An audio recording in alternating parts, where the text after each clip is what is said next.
made her uneasy, and so did its twin sitting upstairs on Fletcher's bookshelf. They'd given her the jitters from the first moment she saw them. With the fur on her neck prickling, she sniffed deeper, this time perceiving the sense of something ancient and cruel. She twitched her tail nervously, hoping the old jars would stay put where they were, far up and out of reach. What she wished even more was that they'd never been brought into the house in the first place. She stood, glaring at the hateful thing, when a sharp clank sounded in the kitchen, startling her.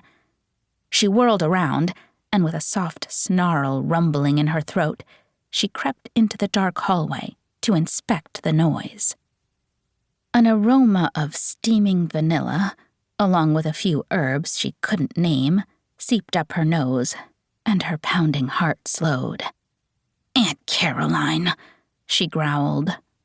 It was just Fletcher's aunt making a cup of tea.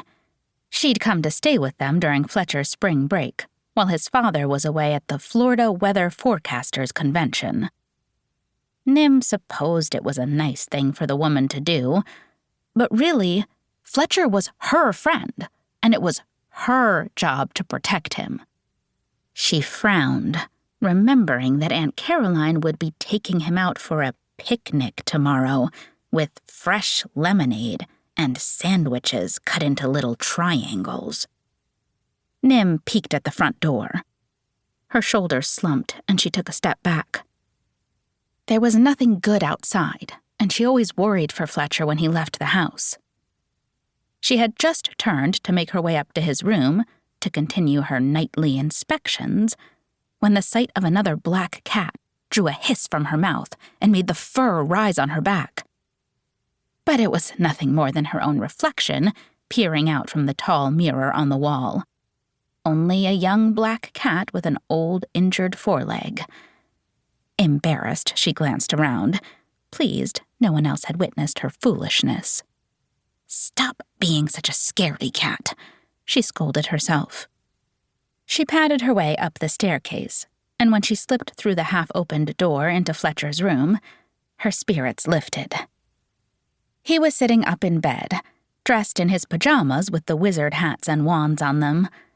The light of the nearby lamp gleamed off the lenses of his round eyeglasses, and tufts of his fair hair stuck up like chicken feathers. He needed grooming. "Where did I put those pliers?"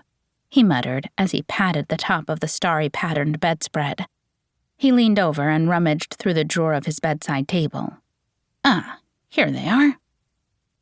Nim glanced around Fletcher's domain, comforted by the tug of her bright green collar, the one Fletcher had chosen because it matched the color of her eyes. And he was the one who'd attached the identification tag to it, the small gold disc engraved with the family's phone number and the name he'd given her when they first met. Nimbus. She smiled as she began her nightly patrol of the room, carefully inspecting everything to make sure no insects or lizards had invaded. She passed the rumpled socks and t-shirts strewn across the floor. They smelled like Fletcher, like the pages of a well-read book, along with tree bark, chocolate, and oak leaves. She strode to the tall bookcase and sniffed at the magical fantasy titles lining its lower shelf.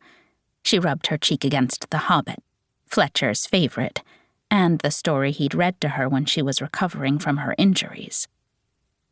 Up on the bed, Fletcher huffed with annoyance, then frowned at an item lying on his lap. Using the pliers, he tried to pry something from it. He was always working on projects and studying interesting objects, and not for the first time, Nim wondered if there was anyone else in the world as smart and curious and talented as him. Her heart swelled with pride. He especially liked things that he found in nature. His favorite discovery was the old gray arrowhead. She glanced up at the empty spot on the wall above his bed, the place where his prized arrow usually hung. "Aunt Caroline," she growled again. The woman had taken it to the antique fair that morning to have it appraised, then forgot to return it to his room. Nim didn't appreciate such careless...